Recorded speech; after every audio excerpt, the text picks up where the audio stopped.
Let me hit you with the lie that's been keeping way too many of us stuck. If I can't remember exactly what happened, I can't heal. Garbage, backwards, paralyzing. You have been waiting for a perfectly edited documentary of your past to drop so you can finally move forward. And meanwhile, your life is on pause.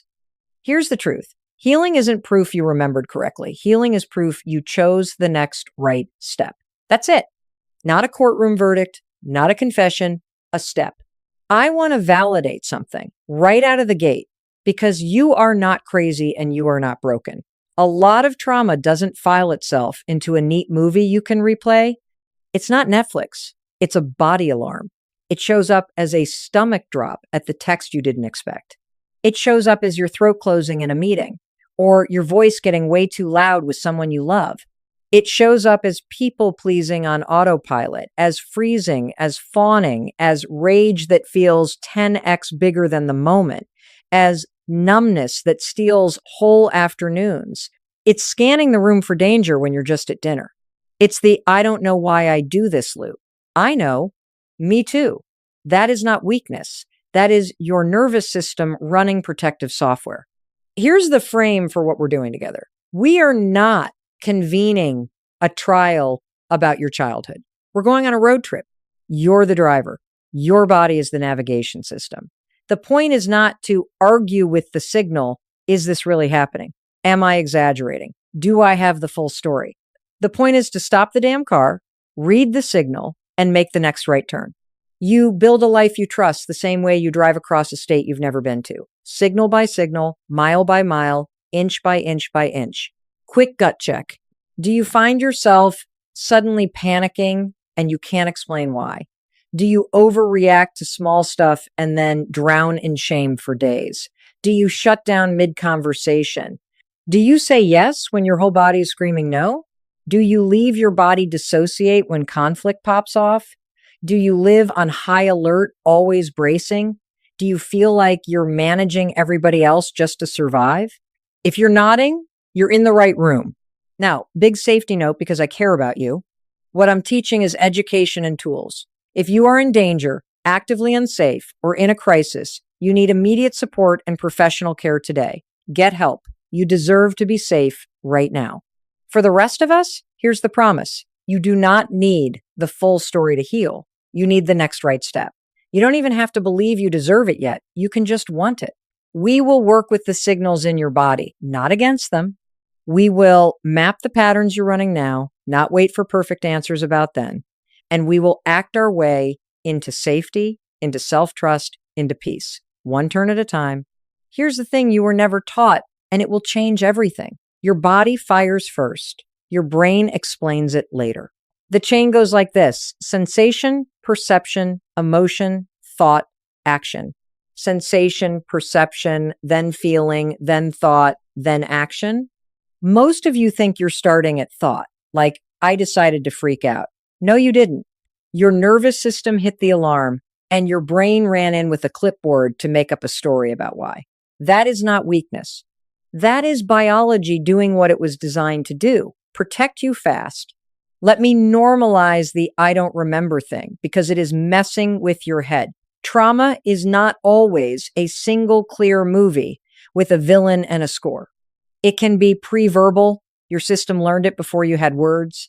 It can be chronic, drip, drip, drip, the kind that doesn't look dramatic but cuts deep. It can be fragmented or dissociated. Your mind boxed it up so you could survive. Memory is not the scoreboard for whether something impacted you. Your body kept the receipts. The fact that you can't line it all up in a transcript means you're human, not that you can't heal. Picture this. You're in a meeting. Somebody uses that clipped, disappointed tone, the one that lands like a slap. Before you can even think, your chest tightens. That's the sensation. You register it as danger perception. Your stomach drops and you freeze emotion. Then your mind starts sprinting. I'm incompetent. I'm about to get fired. I always screw this up. Those are the thoughts. What do you do next? You apologize for things you didn't do. You word vomit to fix it, or you shut down completely. That's the action. See it? Your brain didn't start the problem. It narrated it. Now here's the power move. You do not need the origin story to interrupt that chain. You need to catch the signal and choose a new behavior. Stop arguing with the alarm. Is this valid? Am I overreacting? What year is this? And start working with it. The moment you feel the tight chest, that's your cue. You pause, you regulate the body first, so your choices come back online. Then you can name the loop you're in without digging for proof. This is the criticism freeze fawn loop. And then you pick one small behavior that honors your safety now instead of your fear then. This is where we are going. 3 on-ramps, and you can take whichever one feels like the next right step today. Body first. Regulate the alarm so your prefrontal cortex isn't handcuffed. Brain, meaning-making second. Map the trigger loop you're running today and reauthor what it means without needing the original footage. Relationship safety third. Boundaries and behavior first tools that stop you from managing everyone else so you can actually heal. Let them be who they are while you come back to you.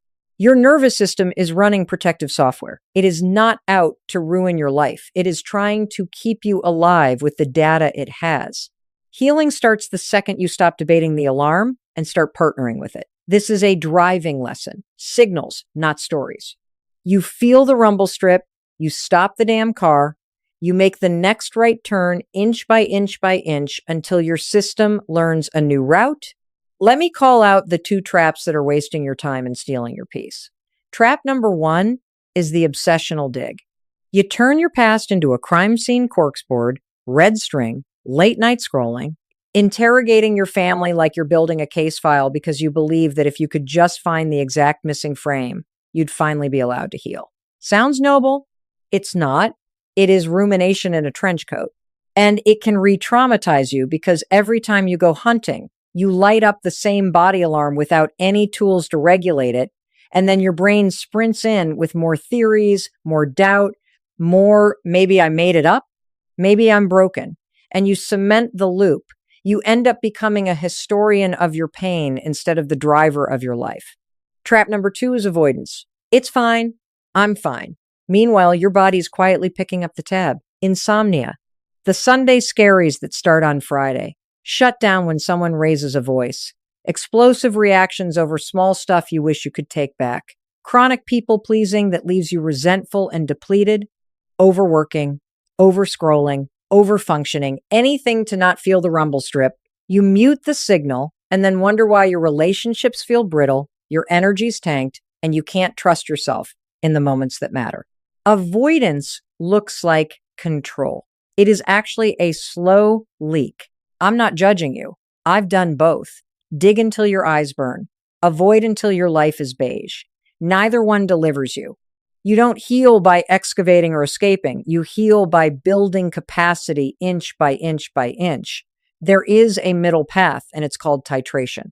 Translation: small, tolerable doses of the work that your system can handle today with support and structure so your nervous system learns it's safe to feel, safe to pause, safe to choose. Not a hero move, a steady move. The goal is not perfect recall. The goal is regulation and self-trust. Here's your mantra, and I want you to tattoo it in your mind. Small, safe, repeatable. Small, 5% stretch, not 50. If it spikes you to a 10, it's too big. Safe, inside your window of tolerance, with a body-first tool, with a boundary you can actually hold. Repeatable, so easy, you can do it daily because consistency beats intensity. Small, safe, repeatable. Small, safe, repeatable. That's how you teach your system a new normal. What does that look like in real life? Instead of interrogating your past for 3 hours, you spend 2 minutes naming what your body is doing right now. Tight chest, buzzing hands, and you do a regulating move before you do anything else. Instead of swallowing your no for the 100th time, you practice one sentence, I'll get back to you tomorrow, and you let the discomfort move through you without fixing the other person's reaction. That's titration. That's capacity building. That's you taking the wheel. So we're done with the 2 extremes. No more crime scene, no more pretending. We are going to the methods now, and every single one is designed to put your hands back on the steering wheel without forcing you to relive everything. Signals, not stories. Small, safe, repeatable. Let's build this inch by inch by inch.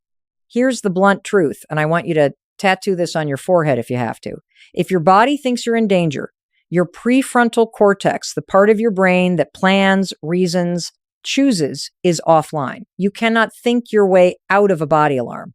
Willpower is not the tool regulation is. When the sirens are blaring, you stop the damn car. You don't argue with the dashboard. Same with you. Before you analyze why you're triggered, you calm the alarm. Regulation is the doorway to choice. So what do we do in the moment the wave hits? We go body first, and we keep it small, safe, repeatable. 3 options you can use anywhere. First, the physiological sigh, 2 inhales through the nose. Second, 1 shorter on top of the first. Then a long, slow exhale through the mouth, like you're fogging a mirror. Second, orienting eyes open. Turn your head slowly. Name 5 things you can see and 3 sounds you can hear. So your brain gets the memo that you're here, not back there. Third, temperature or pressure input, cold water on your wrists, an ice cube on your neck, feet pressed hard into the floor, a weighted blanket, or even your palms pressed together to give your nervous system a heavy, grounded signal. That's it. Tools, not theories. Do it with me right now. Don't overthink it. Sit up, put both feet on the floor, press them down until you can actually feel the pressure in your heels and the balls of your feet. Good. Eyes open. Slowly turn your head to the right. Let your eyes land on something ordinary and silently name it. Turn back through center, slowly to the left. Name what you see. Now listen for 3 sounds, maybe a fan, traffic, your own breath. Name them. Now the physiological sigh. Inhale through your nose, fill your lungs, sip a little more air on top, and then exhale long and slow through your mouth until you feel your shoulders drop. Again, inhale, tiny top up, long exhale. 1 more time if you want it. Keep your feet pressing the floor while you breathe. That's 60 seconds. You just regulate it on purpose. What does success look like? Not bliss, not fireworks. Success is tiny. Success is I went from a 9 to a 7. Success is I stayed in the room 10% longer without spiraling. Success is I paused before I sent the text. That's capacity. Inch by inch by inch. The point is not to never get triggered. The point is to get your choices back faster. Here's why this matters beyond the moment. Every time you regulate instead of react, you're voting on the person you're becoming. You're telling your nervous system, I can handle this. And when you collect those votes day after day, your identity shifts. You stop being the person who gets dragged by the alarm and you start being the driver again. That is the beginning of healing, not perfection, not amnesia, not a perfect memory choice. Regulate first. Then you can think, speak, set a boundary, or walk away from the thing that isn't safe. Small, safe, repeatable. Body first, then behavior. That's your next right step.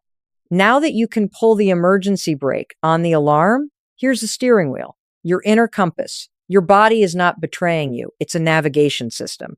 The signal is simple expansion versus shrinking. When something is aligned, safe enough, or true for you, you will feel even a tiny sense of expansion. More air, a bit more space in your chest, shoulders drop 1 millimeter, breath steadies. You feel a little more here. When something is pulling you back into an old pattern, people-pleasing, fawning, proving you will feel shrinking, throat tight, stomach pinched, shoulders creeping up, tunnel vision, urgency. Expansion says yes or not yet. Shrinking says no or not like that. Here's how you use it in the wild. Stop the damn car. 1 breath. Ask out loud if you need to. Do I feel expansive or do I feel shrinking? Micro scenarios, because this is where it counts. Dinner you already dread. You picture yourself there. Do you feel a little open, like connection might happen? Or do you feel yourself contract and start performing? That's shrinking. Text from the ex. Imagine hitting send. Do you feel a grounded warmth and closure, or do you feel that tight electric buzz and a pit in your stomach, shrinking? Your boss slides 1 more project onto your plate. Visualize saying yes. Do you feel proud and resourced, or instantly smaller, resentful, breath up in your throat? Shrinking. Saying yes to therapy? Scary, yes. But underneath the nerves, do you feel a subtle exhale, a widening? That's expansion. Setting a boundary with your sibling. Your heart may pound, but when you try the sentence in your mouth, I'm not available for that, do you feel a tiny click of rightness, expansion? Let me be crystal clear about what this is not. This is not anxiety equals no. Growth is often scary. New can spike your system. That's why we regulate first and then read the signal underneath. After one grounding breath, does the image of this choice feel constricted and collapsing or open and anchored? Constricted, contracted versus open, grounded. That's your test. If it's shrinking, choose the smallest protective no. Thanks for the invite. I can't this week. I'm not taking on extra projects right now. I'm going to leave that text on read. If it's expansion, take the tiniest aligned yes. I'll try one therapy intake call. I can talk Tuesday for 20 minutes. Here's what works for me. This is behavior first wisdom. You don't debate it for 3 hours. You take one step that matches the signal and you let your system learn inch by inch by inch. Make this a daily drill. 3 times a day, stop the car, one breath, ask the question. Train your attention to feel the difference. You will start catching the moment you make yourself small to keep the peace, and you will start choosing the moments that give you back an inch of space. And once you can read the compass and downshift the alarm, then we bring the brain back online. Next up, we're going to map the loops you're running, no memory required, and reauthor the meaning so your choices get even easier. Here's the contrarian truth that will set you free. You don't need the first time it happened. You need the latest time it happened, because that's where you can actually touch it. That's where you can intervene. The origin story is interesting. The current pattern is actionable.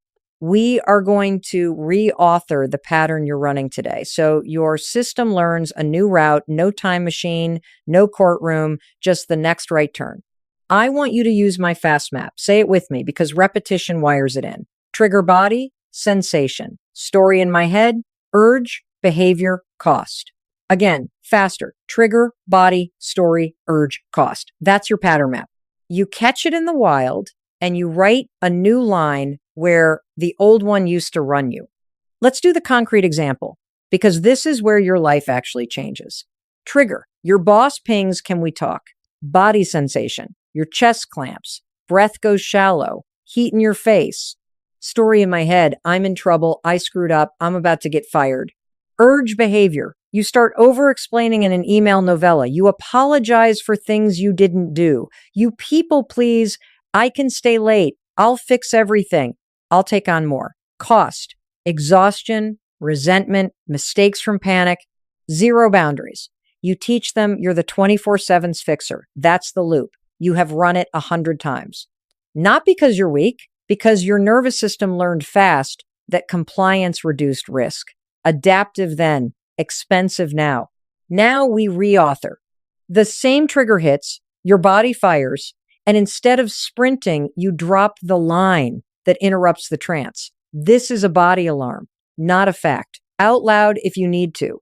Then the reframe question. What else could be true? Maybe it's scheduling. Maybe it's feedback, not a firing squad. Maybe it's praise. Maybe it's neutral. You don't have to know which one. You just have to stop treating the first catastrophic story like gospel. From there, we choose one new micro behavior that changes the scene. You slow breathe once. You type, sure, what's the topic? I'm available at 3. You do not over-explain. You don't manage their feelings. You make a small, clear ask. That one action shaves off the cost. New behavior, new ending. Run the map on everything. Text from the ex, trigger. Body, buzzing hands, pit and stomach. Story, if I don't reply, I'm mean. If I do, maybe I'll feel better. Urge, reply at 1 a.m. Cost, shame, relapse into old dynamics. Reauthor, body alarm, not a fact. What else could be true? Maybe they're bored. Maybe it's bait. New behavior, leave it on read, put the phone in another room, expand your breath, text a friend in the morning, different cost, a wave of discomfort that fades, plus 1 vote for self-trust. Listen to me. These patterns are not character flaws. They were brilliant survival strategies given the data you had. You are not broken. You're running old code. We are updating the software by mapping what fires now and choosing a different line of code at the urge stage. Trigger, body, story, urge, cost interrupted urge, reduce the cost, small, safe, repeatable. That's how you heal without perfect recall. You change the pattern in the present and your nervous system learns inch by inch by inch. Next, we'll lock this in with behavior first rewiring so you act your way into safety and self-trust every single day. Here's the blunt truth you need right now. When you're triggered, motivation is garbage. It's not there when you need it. The only reliable lever in that moment is behavior. You can't wait to feel courageous or calm. You choose the next behavior and your feelings follow. Healing is not a feeling, it's a practice. And the practice is choosing the next behavior. So we are going to wire in something I call the 1 degree turn, not a 90-degree swerve. 1 degree, the smallest opposite action that interrupts the urge in your loop. If your loop is over-explaining, your 1 degree is one clarifying question instead of an apology monologue. If your loop is doom texting at 1 a.m., your 1 degree is put the phone in another room and set a 2-4 hour delay on your reply. If your loop is pressure yes to every request, your 1 degree is I'll get back to you tomorrow. If your loop is freeze, your 1 degree is stand up, take a 5-minute walk, and do the physiological sigh once. 1 degree, small, safe, repeatable. Why does this matter? Because your identity updates by observation. When you watch yourself do the new behavior, even once, your brain logs it. Evidence. I'm someone who can handle discomfort. I'm the kind of person who pauses. I can hold a boundary for 24 hours.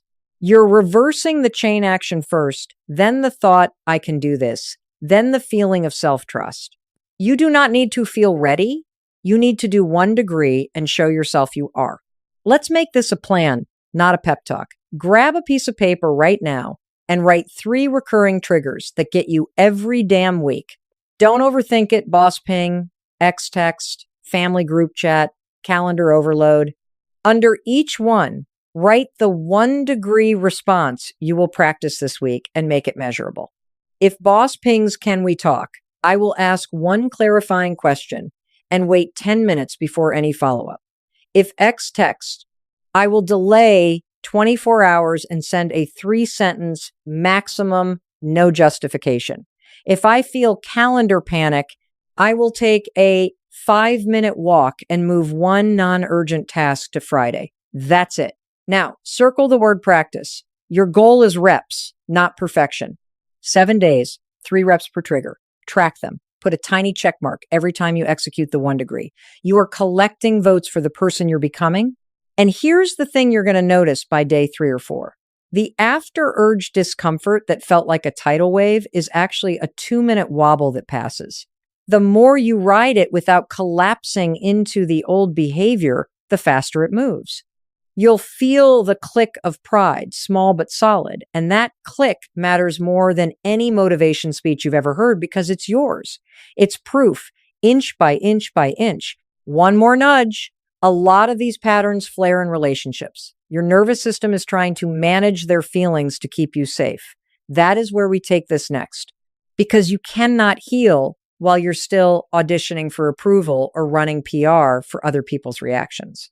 We're going to build relational safety with behavior first boundaries. So you stop managing them and start coming back to you. Let them be who they are. You choose the next right behavior. That's where your freedom lives. Here's the blunt truth you've been avoiding. You can't heal while you're still trying to control everyone's reaction. Relationships are where this stuff gets loud because attachment wounds don't whisper. They drive the car. Hypervigilance scans your partner's face for danger. Fawning says yes to keep the peace. Controlling micromanages every variable so you never feel that old drop in your gut. Withdrawing disappears when the volume turns up. Testing pushes people away just to see if they'll come after you. That is not because you're broken. It's your nervous system trying to keep you alive using yesterday's map. So we are going to install a guardrail that changes everything. Let them, let them, let them. Let them be disappointed, confused, annoyed. Let them roll their eyes. Let them misunderstand you for a minute. When you say let them, You stop grabbing their steering wheel and you put your hands back on yours. You anchor to your values and your behavior instead of their emotions.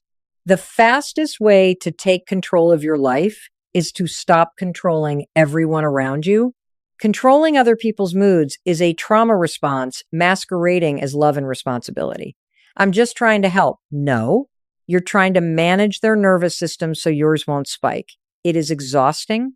It's making you resentful.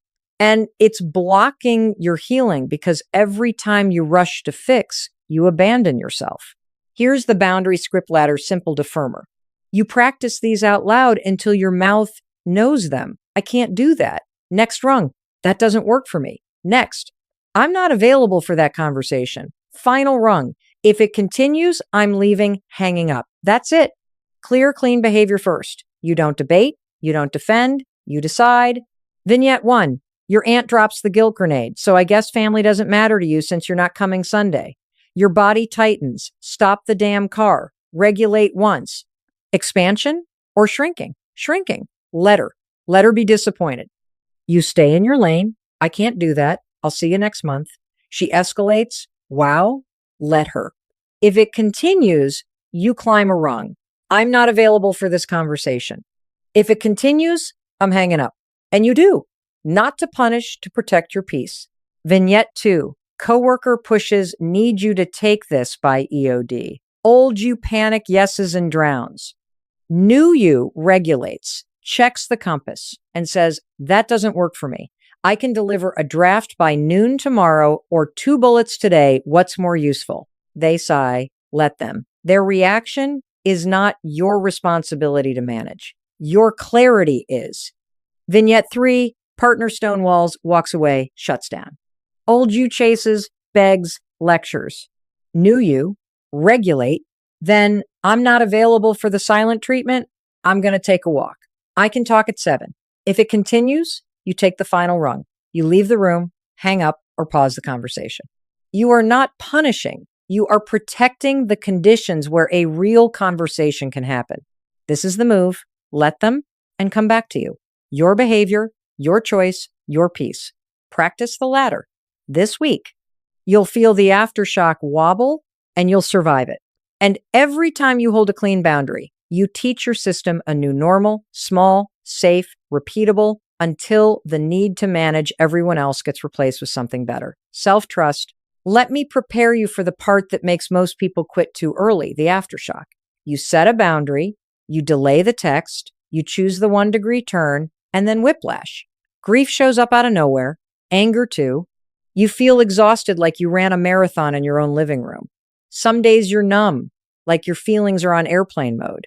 Other days, you're tender and raw in the best possible way, like a sun-warmed spot after a long winter.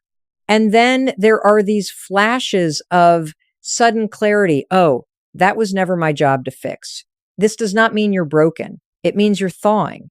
When ice melts, water moves. It can feel messy before it feels like peace. Here's the thing about aftershocks. Your nervous system misses the predictability of the old pattern, even if it was miserable. Fawning, over-explaining, fixing, going numb. Those were routines your body could count on to reduce risk fast. Terrible but predictable beats, healthy but uncertain when survival is running the show. So the moment you say, I can't do that instead of panic, yes, your system fires. Wait, this is new. This might be dangerous. And the anxiety spikes. That spike is not proof you made the wrong choice. It's a sign your wiring noticed a change. Think earthquake. The main event is the new behavior. The shaky feelings that follow are the aftershocks as your system recalibrates to a safer structure. So how do you know it's working when it doesn't feel calm yet? You use a progress checklist that's not perfection. Shorter spirals, you still get hooked, but instead of losing a day, you lose 20 minutes. Quicker recovery, you catch yourself mid-email novella, you delete 3 paragraphs, you send 1 clear sentence. More honest choices. You say, I'll get back to you tomorrow, and you actually mean it. Fewer apologizing for existing moments. You stop starting every sentence with sorry. More self-respect, you feel that small internal click after you keep a clean boundary. Add a few more. You notice the body alarm sooner. You regulate first without arguing. You choose 1 degree, and then you ride the 2-minute wobble without backtracking. That's progress. That's capacity. Inch by inch by inch. And please talk to yourself like someone you are responsible for protecting. The reframe is this. Of course, this is hard. This kept you alive, and we're updating it now. Say it out loud if you need to. Thank the old pattern for its service. Then choose the next right behavior. You don't shame a smoke alarm for going off. You turn it off and you check the kitchen. Same with you. Regulate, read expansion versus shrinking, run your pattern map, pick the smallest opposite action, let them react, and come back to you. Expect a fatigue lag. Upgrading your responses burns energy. Build buffers on purpose. Water, a walk, earlier sleep, 5 minutes of sunlight, 10 quiet breaths between meetings. When the tears come, let them. Thawing is wet. When you feel nothing, let that be data too. Numb is a phase, not a verdict. Keep it small, safe, repeatable. Now we're going to make this operational. No heroics, no guessing. A simple 7-day next right step plan, 1 tool per day. Repeat until your system learns. Consistency beats intensity. Signals, not stories. Stop the damn car, choose 1 degree, and let's teach your nervous system a new normal this week. Here's the deal. This week is not about heroics. It's about reps. 1 tool per day. Small, safe, repeatable. So your nervous system learns a new normal. Consistency beats intensity. Signals, not stories. You ready? Day 1, we're laying the foundation. Set 3 alarms on your phone. Morning, midday, evening. When it goes off, stop the damn car for 60 seconds. Feet press the floor, eyes open, name 5 things you can see, do the physiological sigh twice. That's it. And once today, do 1 expansion versus shrinking check before a micro choice reply now or later. Say yes, or I'll get back to you tomorrow. Regulate, then ask, do I feel a tiny bit open or do I feel smaller? Choose the smallest aligned action. Tiny on purpose so you'll do it even when you don't feel like it. Day 2, same alarms, same 60-second regulation, but we're moving it into the wild. Before 1 email, 1 text, or 1 calendar decision, breathe once and check expansion or shrinking. Underneath the nerves, do I feel constricted or a millimeter more air? 1 degree aligned action.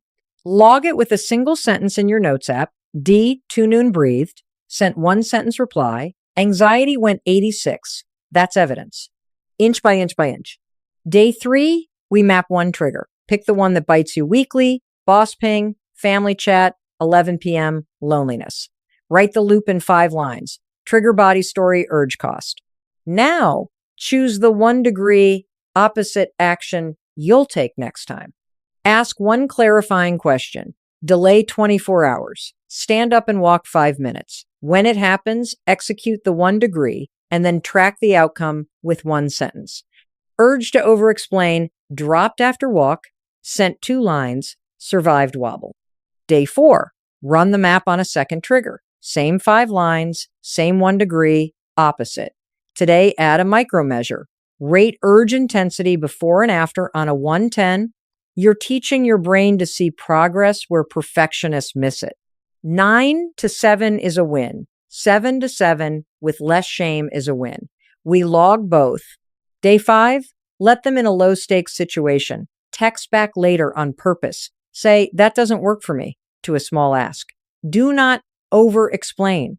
Let them sigh. Let them be mildly annoyed. Let the wobble move through your body for 2 minutes without fixing it. Then write the sentence. Said no, they pouted, I breathed, wobble passed, I feel cleaner. Day 6, relational safety audit. Write 3 people or situations that reliably shrink you. For each, choose 1 boundary or distance adjustment you can hold this week. Mute the thread, drive separately, 3-0, minute cap on the visit. I'm not available for that topic. Sit near the exit at the meeting. Behavior first, not drama first. Let them react. You come back to you. Day 7, review and lock in. 3 wins, 2 friction points, 1 tweak. What worked, what didn't, what repeats next week. Preload the environment for success alarms. stay on, sticky note on the laptop says regulate first, default text shortcut. I'll get back to you tomorrow. You are not trying to feel different. You are practicing being different. And if this week felt messy, good. That's Aftershocks. Keep going. Small, safe, repeatable. Inch by inch by inch. Start the timer now. Here's where we land. And I want you to hear this like I'm saying it right to your face. You are not behind. You are not late to your own life. You have not missed your window. Healing is not proof that you remembered the past correctly.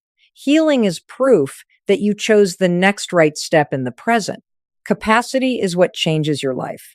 And capacity is built through practice, 60 seconds at a time, 1 degree at a time, inch by inch by inch.